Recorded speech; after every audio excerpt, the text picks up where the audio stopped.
दहशत गर्द दोबारा पाकिस्तान में क्यों आबाद हुए? ये हमारे खैबर पख्तूनख्वा के हर बंदे का सवाल है कि दहशत गर्दों को दोबारा यहाँ क्यों जो है आने दिया गया। पहली बात, फेंसिंग हमारी हुकूमत में नहीं हुई। 25 मई आप देखें, उसमें वजीर आजम के दस्तखत। आप मेरे साथ बहस कर रहे हैं कि मेरे भाईजान आपको उन्होंने भेजा है, आप बात सुने, मेरी बात सुने भाईजान, सुने ना, मेरा जवाब जो है आप उनको सुनाएं। आप खुद सुनाएंगे कि वीडियो से उसको पहुंच जाएगा। मेरा बात सुने। हमारा मौक़िफ़ ये है कि बंद कमरों के फैसले जिन्होंने खैबर पख्तूनख्वा में, मेरा ज़िला खैबर है, मेरा भाई गांव जो है वो वादी तिरा है, जो बंदा वहाँ ज़िंदगी में गया है ना हो, वो मेरे फैसले किस तरह कर सकता है? जो हमारे वहाँ की हुकूमत है, वहाँ की पार्लियामेंटेरियन हैं, वहाँ कौमी मशरान हैं, वहाँ के अमायदीन हैं, पाकिस्तान में जो भी पॉलिसी बनती है यहाँ जमहूरियत है, हमें एतमाद में लिया जाए। खैबर पख्तूनख्वा का सूबा हमारा है, हमें तमाम मशावरत में शामिल किया जाए। अगर फ़र्ज़ करें उसके बाद कोई पॉलिसी बनेगी तो उसके मुस्बत असरात होंगे, मनफी असरात नहीं होंगे। 2004 से लेकर आज तक जितनी भी पॉलिसियाँ बनी है बंद कमरों में बनी है, ना ही आपके मिलिट्री ऑपरेशन जो है काम आ रहे हैं, ना ही आपके इंटेलिजेंस बेस्ड ऑपरेशन काम आ रहे हैं। 80,000 जानों का नजराना हम ऑलरेडी पेश कर चुके हैं, जिसमें 6,000 से ज़्यादा हमारे सिक्योरिटी फोर्सेस, चाहे वो पुलिस से हैं, CTT से हैं या फौजी हैं, ये हम पेश कर चुके हैं। उसके बाद भी अमन नहीं आ रहा, तो कहीं पर तो हम गलत हैं, कहीं पर तो हमें पॉलिसी जो है चेंज करनी पड़ेगी। तो अगर हम फ़र्ज़ करें ये बात करते हैं तो फिर हम पर इल्ज़ामात लगाए जा रहे हैं कि हम किसी और साइड पर हैं। हम सिर्फ़ और सिर्फ पाकिस्तान के साथ हैं। कौन से चैनल से हैं भाईजान? कोहिनूर TV से है, माशाल्लाह। अच्छा, बंद कमरों का मतलब ये है कि बंद कमरों में फैसले हों लेकिन 2-3 बंदे ना करें। बंद कमरों से बाहर निकल कर जो है कॉन्फिडेंशियल मीटिंग जो हो वो हो, सेक्रेसी रहे, लेकिन सूबे के वज़ीर आला चीफ एग्जीक्यूटिव के बगैर आप किस तरह एक पॉलिसी बना सकते हैं? पहले नेशनल एक्शन प्लान के देखिए जी, नेशनल एक्शन प्लान में दहशत गर्दों को दोबारा आबाद करने की पॉलिसी बनाई गई थी नहीं, तो ये दहशत गर्द दोबारा पाकिस्तान में क्यों आबाद हुए? ये हमारे खैबर पख्तूनख्वा के हर बंदे का सवाल है कि दहशत गर्दों को दोबारा यहाँ क्यों जो है आने दिया गया। पहली बात, फेंसिंग हमारी हुकूमत में नहीं हुई। 25 मई आप देखें, उसमें वज़ीर आज़म के दस्तखत। आप मेरे साथ बहस कर रहे हैं कि मेरे भाईजान आपको उन्होंने भेजा है, आप बात सुने, मेरी बात सुने भाईजान, सुने ना, मेरा जवाब जो है आप उनको सुनाएं। आप खुद सुनाएंगे कि वीडियो से उसको पहुंच जाएगा। मेरा बात सुने। देखिए जी, एक बंदा आता है, वो फैसला करता है कि हमने पराई जंग लड़नी है, यही लोग जो हैं हीरो और मुजाहिदीन बन जाते हैं। दूसरा बंदा आता है, वो फैसला करता है कि ऑपरेशन होगा। ऑपरेशन होता है, 2018 में जो है इन इलाकों को डिक्लेयर कर दिया जाता है। तीसरा बंदा आता है, वो कहता है कि इनको दोबारा जो है इनकी आबादकारी की जाए और इनको जो है दोबारा खैबर पख्तूनख्वा में लाया जाए।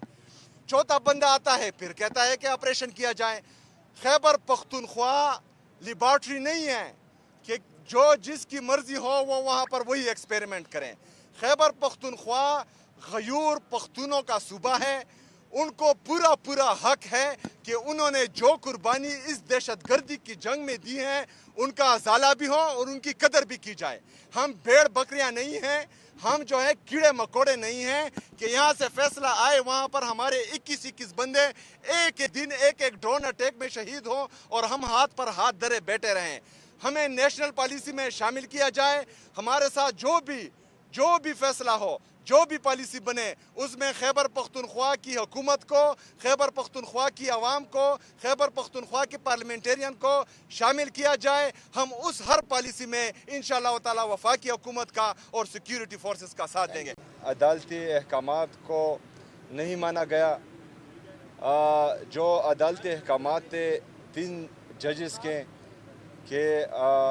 सलमान अकरम राजा साहब के दस्तखत से जो लिस्ट आएगी तो उनको जुमेरात के दिन मिलने दिया जाए। लेकिन बहरहाल हम यहाँ आए और पुलिस ने हमें एक दफ़ा फिर रोका और वो अहकामात नहीं माने जा रहे। तो हम सोच में पड़ गए हैं कि जो आईनी और कानूनी रास्ते हैं, हमने पंजाब के होम डिपार्टमेंट को ख़त लिखा, हमने वफाकी हुकूमत को ख़त लिखा اس کے بعد جو ہے ہم نے عدالت گئے، عدالت میں پٹیشن دائر کی، عدالت نے اجازت دی، اس کے باوجود بھی جو ہے ہمیں کسی آئینی اور قانونی طریقے سے ملنے نہیں دیا گیا۔ اگر فرض کرے پاکستان میں آئین کو روندا جا رہا ہے، قانون کو روندا جا رہا ہے، اور کوئی اتنا طاقتور ہے کہ وہ اپنے آپ کو آئین اور قانون سے مبرا سمجھ رہا ہے، تو پھر ہم سوچ میں پڑ گئے ہیں کہ ہمیں آگے کیا کرنا ہے۔ تو انشاءاللہ تعالی تمام پارٹی لیڈرشپ اس پر ایک بیٹھک کرے گی اور آگے کا لائحہ عمل جو ہے پارٹی کی مشاورت سے آپ سب کے سامنے آئے گا انشاءاللہ۔ شکریہ۔ اچھا، یہ بھی کہنے کوئی اختلافات چاہ رہے ہیں کہ جو اس طرح بانی پی ٹی آئی کے کچھ پرانے جو رہنما تھے پی ٹی آئی کے، ان کے حوالے سے چاہ رہا ہے، جو گورنر بھی رہ چکے ہیں، اسپیکر بھی رہ چکے ہیں، کوئی اختلافات سامنے آ رہے ہیں کے پی کے میں اس حوالے سے؟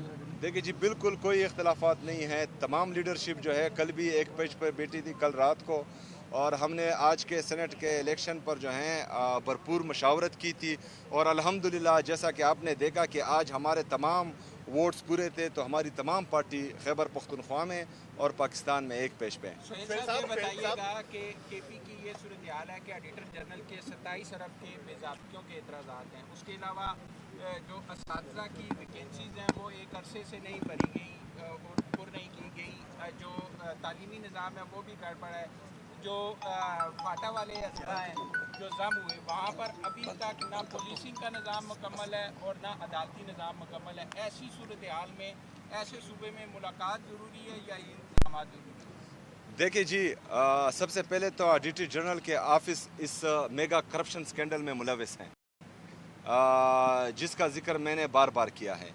اساتذہ کی کمی ہے، 16,000 ایلیمنٹری ایجوکیشن میں ہم ایڈورٹائز کر چکے ہیں۔ اساتذہ کی کمی ہے، ہائر ایجوکیشن میں 3,086 لیکچرار کی ایڈورٹیزمنٹ آ چکے ہیں، جس کو بھرتی کر دیا جائے گا۔ یہی سوال جو ہے میں آپ سے کہتا ہوں کہ خیبر پختونخوا کے اتنے مسائل ہیں، تو آپ نے کبھی وفاقی حکومت سے پوچھا کہ جو ہمارا NFC شیئر ہے اس پر میٹنگ کیوں نہیں بلائی جا رہی؟ جو مرج اضلاع کے ساتھ سالانہ 100 ارب روپے کا وعدہ کیا گیا تھا وہ ہمیں کیوں نہیں دیا جا رہا؟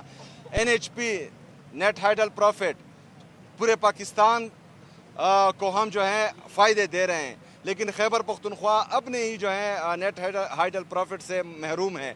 تو آپ جو ہیں آپ کو چاہیے کہ آپ جو ہیں وفاقی حکومت سے یہ سوال کریں کہ ہمیں اپنے حقوق وہ کیوں نہیں دے رہے ہیں، کیوں ہمارے ساتھ سوتیلی ماں جیسا سلوک ہو رہا ہے۔ صوبہ اس وقت جنگی حالات میں ہے۔